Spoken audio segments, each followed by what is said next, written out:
कौमी असम्बली में सेनेट की नशिस्त पर पीडीएम की कामयाबी के बाद से अपोजिशन का मिजाज कुछ जारहाना सा है। वजीर आजम की जानिब से एतमाद के वोट लेने के फैसले पर बिलावल भुट्टो ने भी काफी कड़ी तनकीद की है। तो इसी तमाम तर सूरत हाल पर बात करेंगे। हमारे पैनलिस्ट हमें ज्वाइन कर चुके हैं।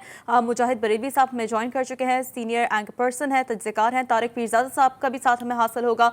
बहुत शुक्रिया। सबसे पहले तो मुजाहिद बरेलवी साहब और तारिक पीरजादा साहब। तारिक पीरजादा साहब, आपसे गुफ्तगू का आगाज करेंगे। एक कन्वेंशनल जेस्चर नहीं था बिलावल भुट्टो का, आज काफी कॉन्फिडेंट नजर आए गुज़िश्ता रोज के इंतखाब के हवाले से और यूसुफ रजा गिलानी की कामयाबी के बाद। तो कल तक तो वजीर आजम कहते थे कि वो एनआरओ नहीं देंगे, आज बिलावल भुट्टो ने कहा कि वो वजीर आजम को एनआरओ नहीं देंगे। क्या हवा का रुख इस कदर बदल चुका है? असल में हवा का रुख बिल्कुल भी नहीं बदला है।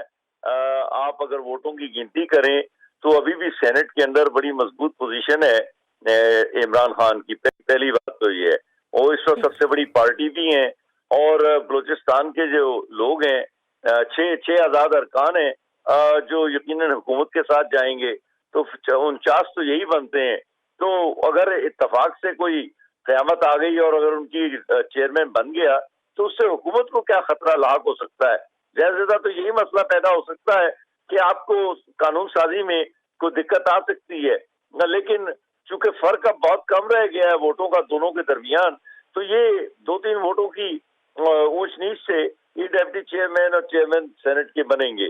और मेरा तो ख्याल है कि हुकूमत के पास भी एक ऑप्शन है, जो कि अगर वो जरा सी लचक दिखाएं और वो भी 2-3 लोगों को वजीर बनने की लालच दें सेनेट से, मिनिस्टर ऑफ स्टेट, जो कि इस मुल्क की रवायती सियासत है, और दो को डेप्टी चेयरमैन और चेयरमैन बनाने की बात करें।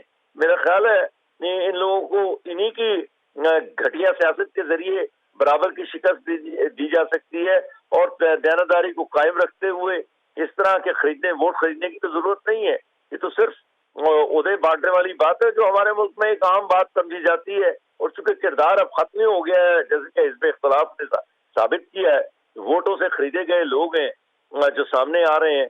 तो यही वजह है कि वजीर आजम ने वो जो एतमाद का वोट लेने का ऐलान किया है, उसने असल में हिज़्ब इख्तिलाफ की कमर तोड़कर रख दी है। क्योंकि अगर वजीर आजम की पार्टी के कुछ लोग कौमी असेंबली में आकर वजीर आजम को एतमाद का वोट नहीं देते हैं, तो बहुत अच्छी बात है, वजीर आजम उठाकर असेंबलियां तोड़ सकता है। और इन लोगों का क्या निकलेगा? वजीर आजम आज भी पाकिस्तान का सबसे हरदिल अजीज सियासतदान है।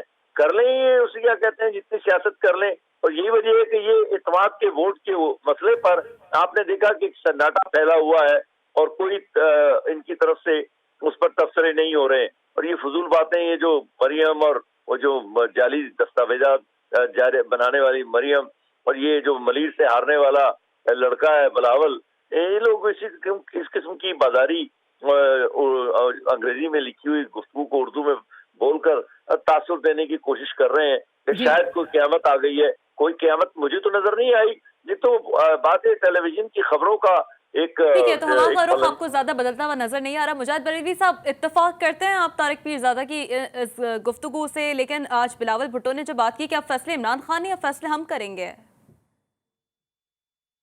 देखिए, ये भी बात यह है कि बहरहाल हुकूमत को इतना बड़ा झटका लगा है इमरान खान को कि 17 अरकान का कौमी असम्बली के भागना छोड़ना कोई मामूली बात नहीं। यानी आप ये देखें कि ये अदम एतमाद वो उनकी जो खातून से नहीं है, उनको 174 वोट मिले हैं। ये दरअसल नाराज अरकान का इंतकाम है इमरान खान साहब से कि उन्होंने एक आउटसाइडर यानी हसीन शेख को क्यों रखा।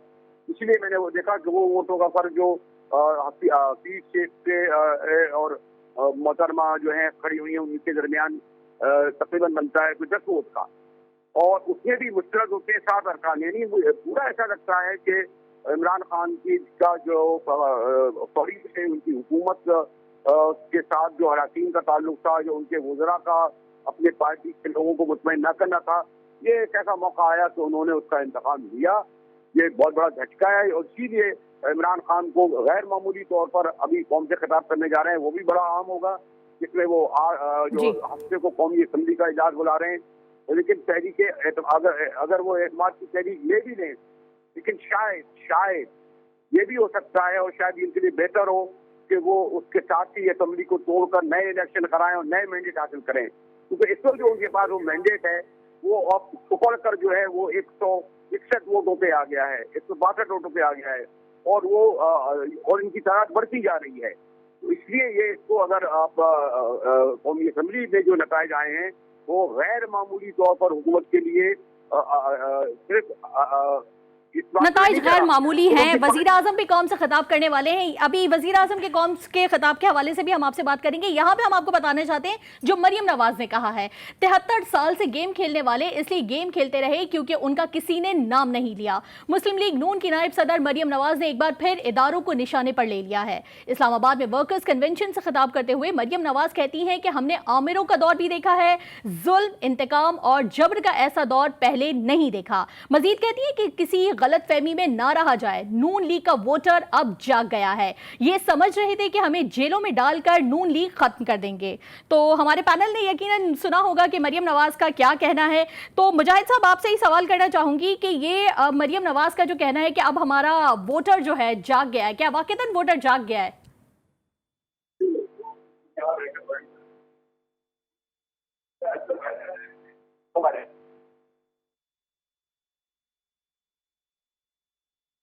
मुजाहिद साहब, मरियम नवाज साहबा ने जैसे कहा कि अब हमारा वोटर जाग चुका है और हमें जेलों से नहीं डराया जा सकता, तो मरियम का जो अब अंदाज़े गुफ्तगू है वो भी अब कल के बाद से काफ़ी बदल चुका है। सिर्फ मरियम का ही नहीं, पूरी ऑपोजिशन का। तो ऑपोजिशन अब जब कह रहे हैं, तारिक पीरजादा साहब ने कहा कि हिज़्ब इख्तिलाफ की कमर टूट गई है, तो क्या हिज़्ब इख्तिलाफ की कमर टूट गई है या वज़ीर आज़म साहब और उनकी पूरी काबीना किसी घबराहट का शिकार है?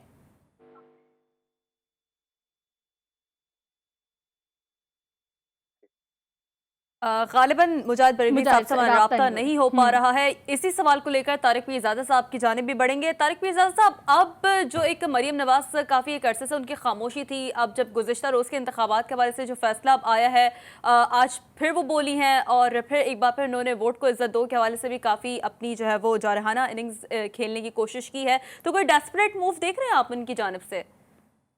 देखिए, मैंने अभी इशारतन कहा था अपने पिछले तस्जिए में, मैं जरा उसकी थोड़ी सी और वजाहत कर देता हूँ। देखिए, ये एक गैर नुमाइंदा अदारा है जो आइन के तहत सियासी रिश्वतें देने के लिए, सियासी दोस्तों को ओहदे देने के लिए, उनको नुमाया हैसियत में लाने के लिए सेनेट के नाम पर बनाया गया। गैर मुंतखब, गैर नुमाइंदा अदारा जिसे वोट सियासी और पैसे की रिश्वत के जरिए से आमतौर पर हमारे मुल्क में अक्सरियत हासिल करने के लिए वहां पर इस्तेमाल किया जाता है। इसका आम आदमी की वोट से ताल्लुक नहीं है। और ये जो खातून है, इसे क्या कहते हैं, मरियम, ये सुप्रीम कोर्ट में जाली दस्तावेजात पेश करने वाली, इनको ये नहीं मालूम कि ये जिस वोट का जिक्र कर रही है वो असली आम आदमी की वोट है, जबकि इलेक्शन जो हुआ है जिस सेनेट में, उसका आम आदमी की वोट से ही ताल्लुक नहीं है। लिहाजा वो कौन सा वोटर जाग चुका है? अब बात रह गई है पैसे देकर खरीदे जाने वाले चंद लोगों की। तो मैं जरा यहाँ पर जो मुजाहिद बरेलवी साहब ने 161 वाली बात की थी ना, तारिक पीरजादा साहब, ये बात तो वो इस जिम्मे में करती है ना कि मतलब जब वजीर आजम को जो है वो घर भेजने के लिए हम वोट को इज्जत देने के हवाले से जो तहरीक है, उनका रेफरेंस वो बाज़ औक़ात दे रही होती है अपनी गुफ्तगू में। तो वो अहम बात है। तो वो जो कह रहे हैं ना कि 161 पे आ गया है असेंबली के अंदर, नहीं, ऐसे नहीं होता। ये वोट जो डाला गया है खुफिया तौर पर, ये तो सेनेट में डाला गया है। वो वोट जो असेंबली में वजीर आजम को एतमाद का वोट लेने के लिए हासिल करेंगे, वो नाम लेकर और खुलेआम होगा।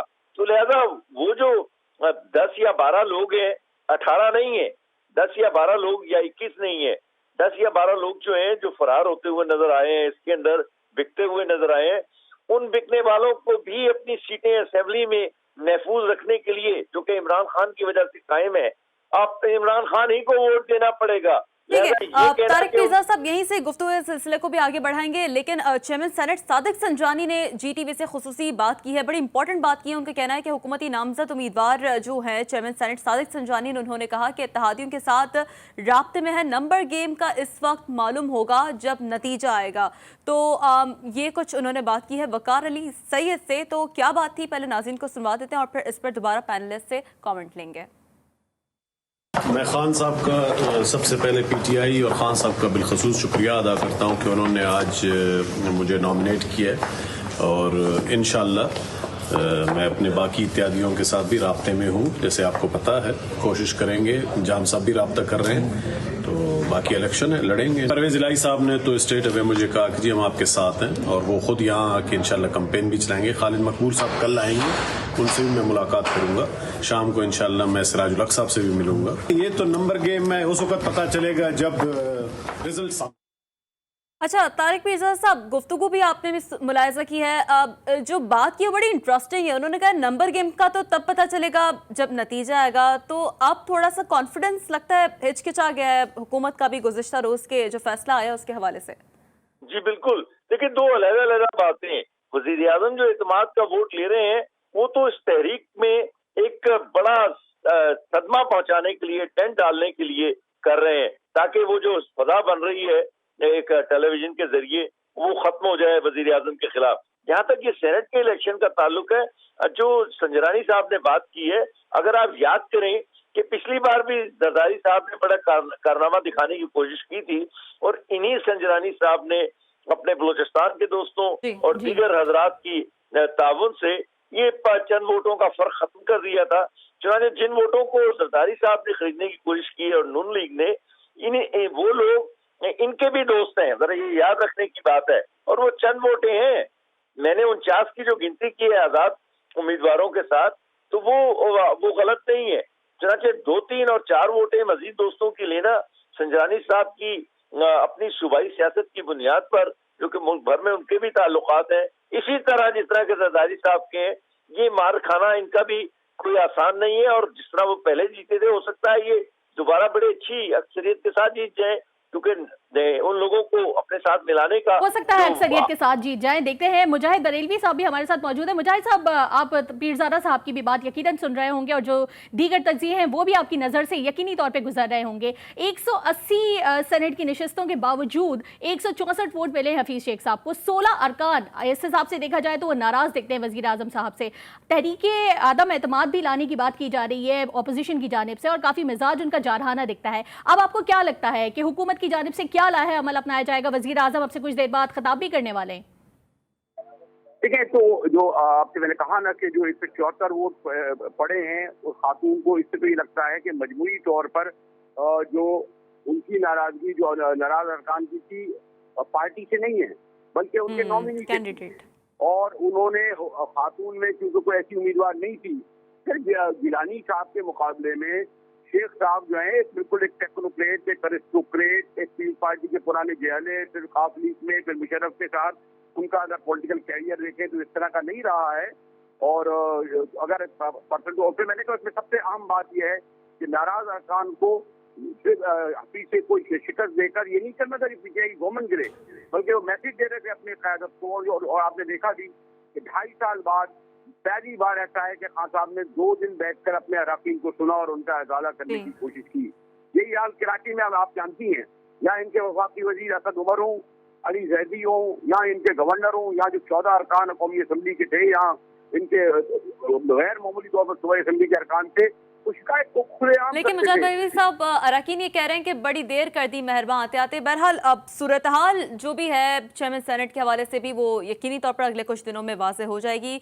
आज काफ़ी जारहाना गुफ्तगू जो भुट्टो की जानिब से की गई, तो उसी पर बात करने के लिए हमारे पैनलिस्ट हमारे साथ मौजूद था। तारिक पीरजादा साहब का साथ हमें हासिल था, और साथ साथ मुजाहिद बरेलवी साहब भी हमारे साथ मौजूद है। आप दोनों हजरात का शुक्रिया।